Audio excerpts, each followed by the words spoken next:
Hey everybody, welcome back. I hope you guys are having a great day so far today. I just wanted to hop on real quick and talk about the NPFL event that happened this weekend and last week on Lake Lanier.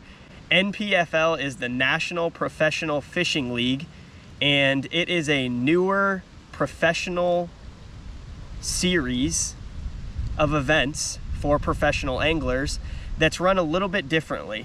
And I've heard great things about it. It hasn't been around a ton of time, but from what I've heard, it's a really neat league. It's really friendly and family oriented. They only do 6 events a year, which is different than like a Bassmaster 8, 9, or 10 events if you include the Classic or an MLF style. So it's a really more relaxed schedule. The prizes are still 100 grand if you win. I don't think the payouts throughout the field are as big, but you still get 100 grand for winning an event. And the events are spaced out throughout the entire year, so you're not on the road the entirety of the year, which I think is a really neat idea. So a lot of these guys either have their own businesses or have the available time slotted throughout the year where they can travel to these 6 events, take off 6 weeks of work if they so please, and go fish in higher level competitive fishing tournaments. So that's about the NPFL. That's what it is. It's, again, a newer trail that's up and coming. It's pretty cool. It's something to look at. They stream all of their events live, so they have live coverage. You can watch along all the anglers. You can keep updated with the scoreboard. So it's run really well. I actually really enjoyed it. This was my first weekend really watching it. This was on my home lake, as I mentioned before, on Lake Lanier, and it was a really, really cool experience. So go check them out. Go to their website. They've got some really cool footage and playback, like I said, throughout the entire year. However, because they were on Lake Lanier, I saw the results, and I watched a lot of it, as well as fished this weekend. We had a club tournament. We didn't do too well. That's beside the point. But I wanted to break down what the first, second, and third place fishermen used to accomplish what they did on Lake Lanier. So I just want to walk through that and kind of evaluate what they were doing. And I actually followed a few of them around as well, just to see, and I saw a lot of them on the lake. Like I said, this is my home lake here. And it was just really neat to see these professional level fishermen, breaking down the body of water that you're currently on. Lake Lanier is currently about 70 degrees. The lake is turning over. Fishing is very, very difficult for most people. And I think you guys can see this throughout the weights if you go look at the NPFL website.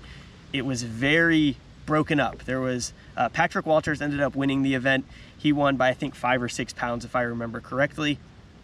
And from there, it kind of laddered down, and a lot of the guys struggled, and I'm not surprised. It's a very tough lake right now. It's fishing very, very tough. So like I said, I fished Saturday. I actually fished a little bit on Friday afternoon as well. Did okay. We fished Saturday in a club tournament, and we had just shy of 12 pounds. So nothing great, and we did not win our club tournament. It took like almost 16 pounds to win our club tournament. These guys obviously did better than that. So let's jump into it and just walk down the leaderboard of what they were doing. As I mentioned, Lake Lanier is turning over. It's very, very difficult to fish right now. A lot of the fish are doing the 2-step, 2 steps forward, 1 step back kind of thing. It's just very difficult, classic fall fishing.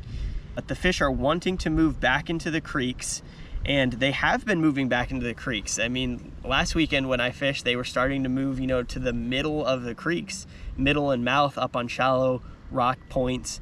And quite frankly, this warmer weather we've had this week apparently changed that, because as I mentioned, the top 3 guys were fishing brush, which is more of a, I would consider, summertime pattern. It can be good year round, but for the most part, it's predominantly a summertime pattern. And these fish, again, pulled off a little bit shallower from where they were, and they went back deeper, anywhere from 15 to 30 feet on brush. So let's take a look at the top 3. I'll start with number 3, Todd Goad. He ended with 48 pounds, 10 ounces. He had 15 fish total, so he had his 5 fish limit every day. And that's over a 3-day span. So roughly, I don't know, what is that, 16 pounds a day. And that's not too bad for Lanier standards. That's pretty bad, which just tells you that Lanier's fishing very tough. He obviously did very well. He finished 3rd. He did great in the tournament, but in terms of what Lanier can produce, that's a pretty low weight to be number 3 in the event, having 16 pounds a day. Normally, I would say it's above 17 and a half to 18 pounds a day to be in the top 3, at least. Sometimes, depending on what time of year it is, it can be over 20 to be in the top 3. But he accomplished his weight by fishing a green pumpkin shaky head, which is a classic Lanier staple. Honestly, it's not just on Lanier. Any lake in the country, you can fish a shaky head, and it's just a straight up fish catcher. It's going to catch a lot of numbers for the most part, with some bigger fish mixed in. It's definitely not a big fish bait, I would say, but it produced some good bags for Todd. In second place, we had Will Harkins. He ended with 52 pounds, 8 ounces. And he actually had, I think he was in first place on the first day, and he was doing very, very well. He had over 20 pounds on the first day. I think it was the only bag over 20 pounds on the first day. He was breaking down the lake very well. He was fishing a sneaky bait, which is something that not a lot of people throw. And this is kind of interesting. He kind of might bust that one wide open. But he was throwing a wake bait, a bomber wake bait, and getting some really big bites on it. He then was following that up as the day progressed with a fluke, which is a soft body jerkbait, and he was casting it, he said, at fish that he saw in the upper portion of the water column and trying to get those fish to react. Again, probably, you know, twitching it, reeling it fast, just fishing it like a jerkbait. And that's what he said he caught most of his fish on, I believe, throughout all 3 days.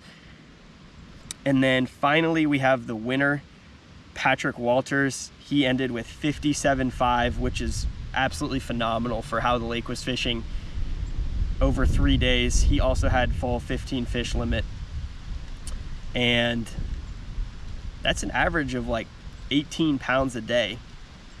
Actually, maybe even more, 18 and a half, 19 pounds a day, which is phenomenal. And he ran away with it. He had a pretty substantial lead after day 2. I think it was 5 or 6 pounds, and then he ended up winning the tournament by just under 5 pounds.